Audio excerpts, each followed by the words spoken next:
Seperti yang diketahui, Puri dibangun tahun 1650. Nah, waktu penggalian dasar Puri pertama kali, diketemukanlah keramik ini di bawah tanah. Waktu penggalian dasar Puri pertama kali. Halo good people, jadi kali ini saya sedang berada di Puri Agung Kerambitan.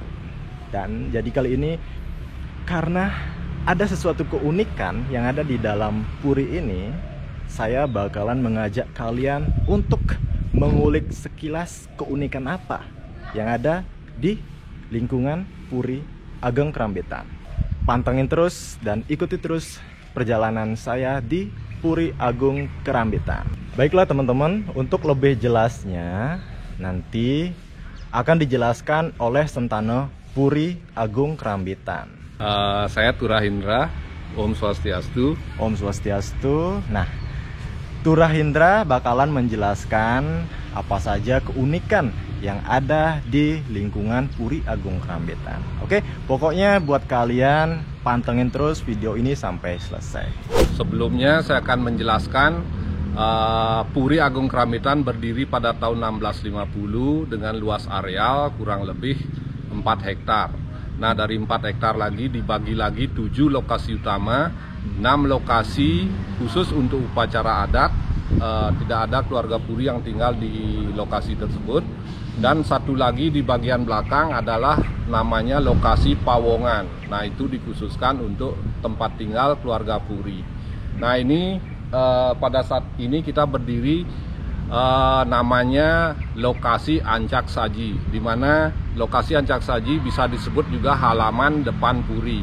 Nah, di Ancak Saji ini terdapat Kori Agung. Ini adalah pintu utama Puri. Setiap lokasi pemirsa bisa lihat ada 2 pintu, pintu besar yang kita sebut Kori Agung, dan pintu kecil kita sebut pintu pemeletasan, itu dikhususkan untuk kita sehari-hari. Oke teman-teman, jadi kali ini kita langsung memasuki areal Puri Agung Kerambitan. Nah, di Puri ini ada namanya kepala keluarga yang mengayomi adat Kerambitan, 16 Jero, 3 Puri. Nah, itu yang kita sebut namanya Anglurah. Nah, ini salah satu yang difoto beliau adalah ayanda kami. Beliau bernama Anak Agung Lurah Anomayun. Beliau adalah generasi ke-8 dan beliau adalah Anglurah yang ke-11. Nah, beliau wafat tahun 2009 saat umur beliau 83 tahun.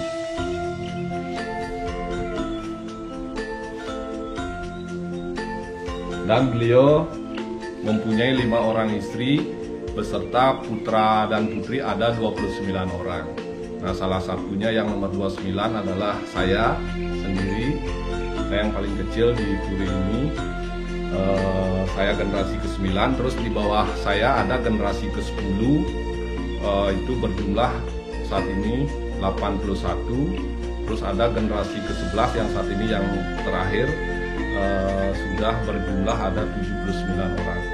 Oke, saat ini kita akan memasuki areal Tandakan. Oke, kita menuju ke sana.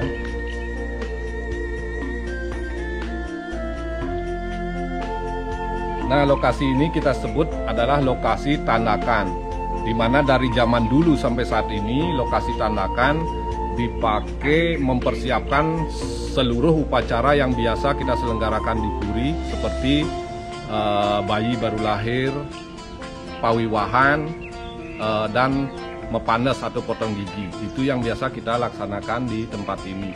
Dan balai yang saya tunjukkan ini namanya adalah balai loji.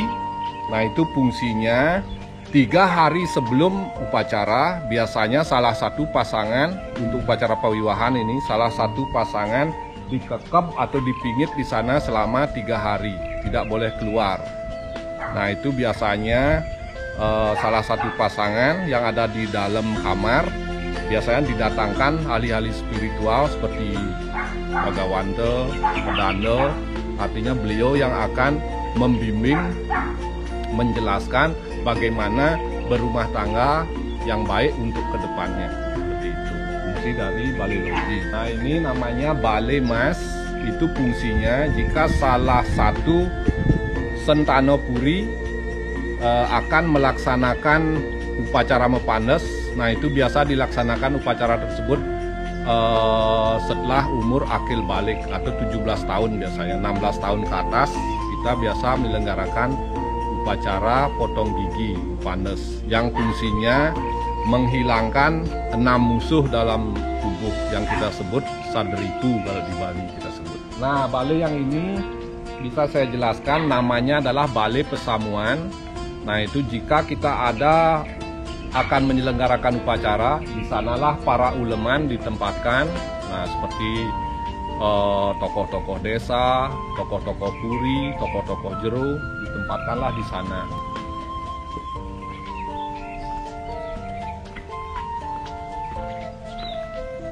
Ya, selanjutnya saya akan jelaskan lokasi ini adalah areal yang pertama kali dibangun di Puri. Seperti yang saya ceritakan tadi, Puri dibangun tahun 1650. Disinilah awal dari rumah tangga keluarga Puri sampai dari generasi pertama sampai generasi ketiga tinggal di sini. Setelah itu tidak ada keluarga Puri yang tinggal di sini, hanya dikhususkan untuk upacara adat saja. Namanya Saren Agung.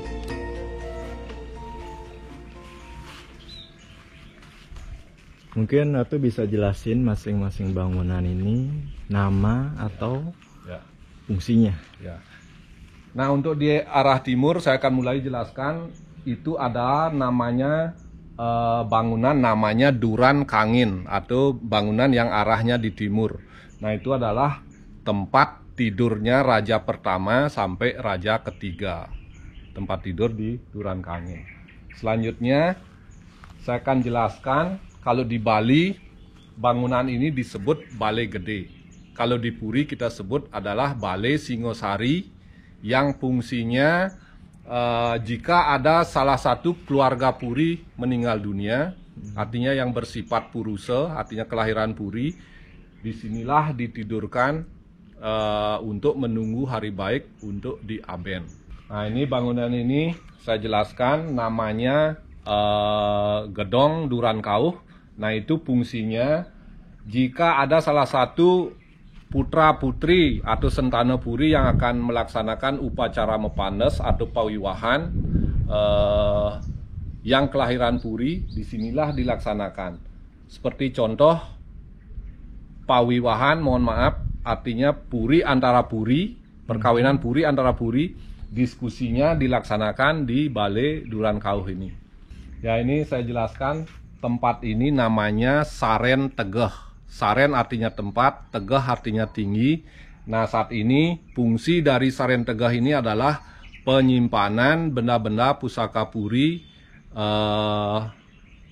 yang keluar setiap 3 kali dalam setahun.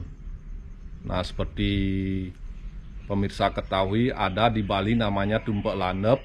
Nah, itu benda pusaka tersebut keluar untuk dibersihkan. Dan yang kedua ada piodalan khusus atau upacara khusus untuk benda-benda tersebut. Benda tersebut pun dikeluarkan untuk dibersihkan. Dan yang ketiga fungsinya adalah sebagai sarana upacara. Jika ada piodalan di tempat persembayangan kami atau pemerajaan ageng kami, benda-benda tersebut dikeluarkan sebagai sarana upacara. Nah, untuk pelinggih ini perlu saya sampaikan, ini adalah Taksu Puri yang dulu awalnya sebelum pembangunan Puri ada salah seorang Begawante, artinya mempunyai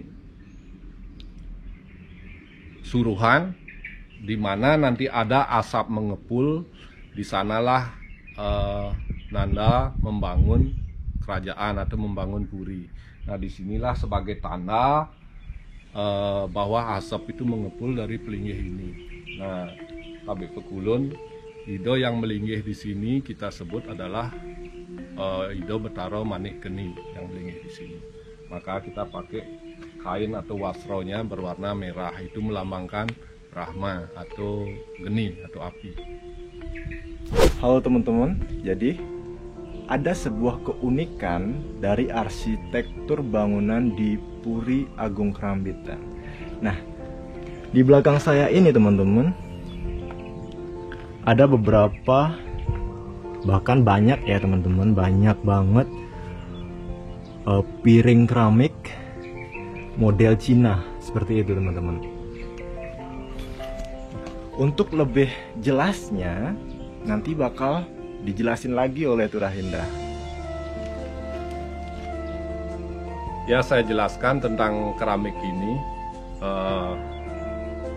Seperti yang diketahui, Puri dibangun tahun 1650. Nah, waktu penggalian dasar Puri pertama kali, diketemukanlah keramik ini di bawah tanah. Waktu penggalian dasar Puri pertama kali. Nah, logikanya, karena zaman dulu ini anggaplah desa Keramitan adalah sebuah hutan belantara. Artinya logikanya, karena keramik ini ada Cina dan Belanda, berarti orang-orang Cina dan Belanda sudah pernah memasuki areal Keramitan sebelum ada kerajaan Keramitan. Model arsitektur yang keramik ditempel di tembok itu, pemasangannya mulai di tahun 1900 karena raja pada saat itu ingin memperlihatkan benda-benda keramik ini kepada masyarakat umum. Akhirnya ditempellah di tembok. Model arsitektur klasik seperti ini menjadi daya tarik tersendiri bagi Puri Kerambitan.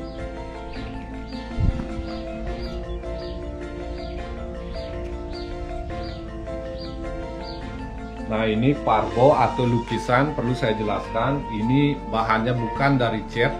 Nah, ini bahannya dari daun-daunan dan tulang binatang, yang artinya kalau kita ingin membersihkan lukisan ini tidak boleh disentuh, harus ditiup-tiup, artinya tidak sampai tersentuh tangan, karena gambar itu akan terlepas kalau kita sentuh seperti itu. Ada juga parbo yang di belakang sama seperti itu.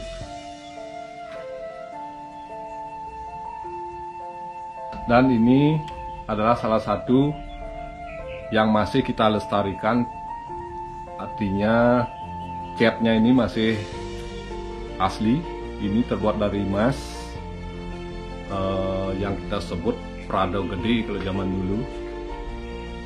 Nah, ini bentuknya memang warnanya kayak emas gitu, karena bahannya memang emas.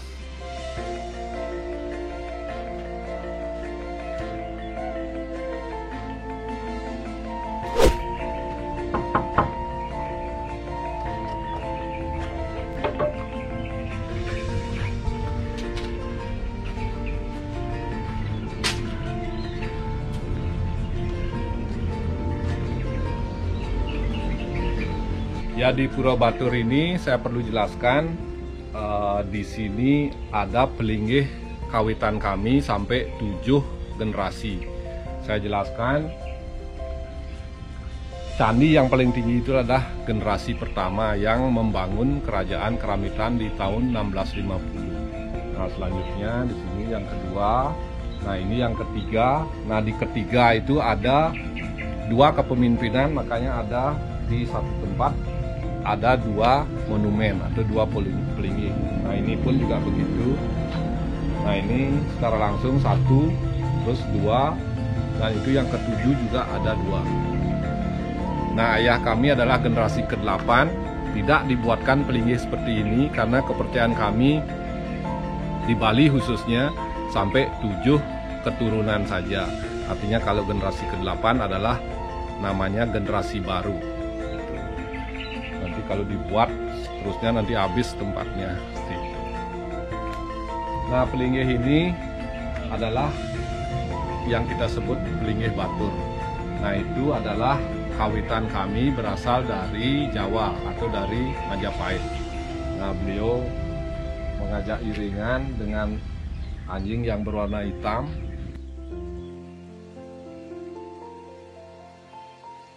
Di area Pura Batur inilah biasanya keluarga besar Puri bersembahyang.